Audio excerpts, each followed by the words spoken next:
कौटिल्य अर्थशास्त्र चौथा प्रकरण अमात्योत्पत्ति। अमात्योत्पत्ति का तात्पर्य है अमात्य की नियुक्ति। भारद्वाज का मत है कि अध्यायों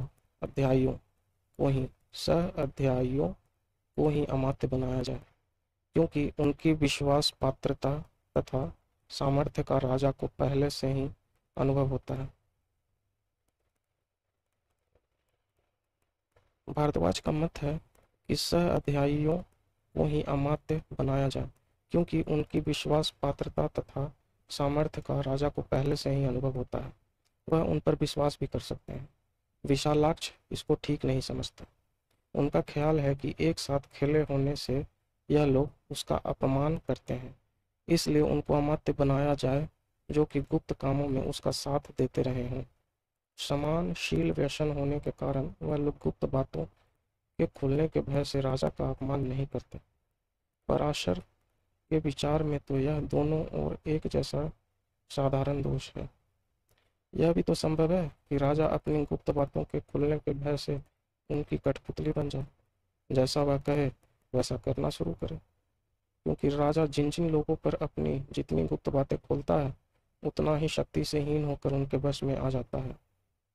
जो लोग उसको ऐसी विपत्तियों में बचावे जिनमें मौत का खतरा हो, उन्हीं को अमात्य नियुक्त किया जाए, क्योंकि उनके अनुराग की परीक्षा वह पहले से ही कर चुकता है।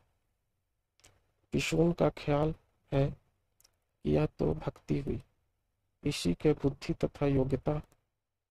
बुद्धि तथा योग्यता का कुछ भी संबंध नहीं। अमात्य पद पर उन्हीं को नियुक्त किया जाए जो कि खास राजकीय कामों पर नियुक्त होकर अपने काम को विशेष योग्यता के साथ करे, क्योंकि इस ढंग पर उनकी योग्यता तथा बुद्धि की परीक्षा तो हो ही जाती है। पौन पदंत का कहना है कि अमात्यों में और जो गुण चाहिए वह इनमें नहीं होते। कौन पदंत का कहना है कि अमात्यों में और जो गुण चाहिए वह इनमें नहीं होते। जिनके बाप दादा अमात्य पद पर रह चुके हों उन्हीं को अमात्य बनाया जाए। अनुभव प्राप्त होने से और चीर काल तक साथ रहने से राजा को कुमार्ग में जाता हुआ देखकर भी यह लोग उसका साथ नहीं छोड़ते। पशुओं में भी यह बात देखी गई है। गौएं दूसरी गौओं के झुंड में न रहकर अपने ही झुंड में बैठती हैं। बात व्याधि इस विचार के विरुद्ध है। वह कहते हैं कि क्रमागत अमात्य उसकी संपूर्ण शक्तियां अपने हाथ में कर राजा की तरह व्यवहार करने लगते हैं। इसलिए राजनीति को समझने वाले राजा को चाहिए कि सदा नए नए व्यक्तियों को अमात्य बनावे। नए लोग राजा को यम का दूसरा अवतार समझते हुए कभी भी उसकी आज्ञा का अवहेलना नहीं करते। बहुदंती पुत्र को यह भी पसंद नहीं है, क्योंकि कोई कितना ही शास्त्र क्यों न पढ़ा हो, जिसने काम नहीं किया कठिन काम पढ़ने पर घबरा सकता है।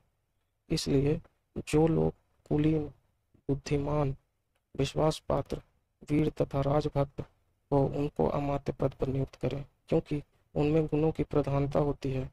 कौटिल्य की सम्मति में सब बातों में यही ठीक है। कार्य से ही पुरुष की शक्ति प्रतीत होती है। सामर्थ्य को आंखों के सामने रखते हुए प्रत्येक अमात्य की प्रभुत्व शक्ति नियत कर समय, स्थान तथा काम के अनुसार उनको भिन्न भिन्न राजकीय कार्यों पर नियुक्त किया जाए। उनको अपना मंत्री कभी भी न बनाया जाए।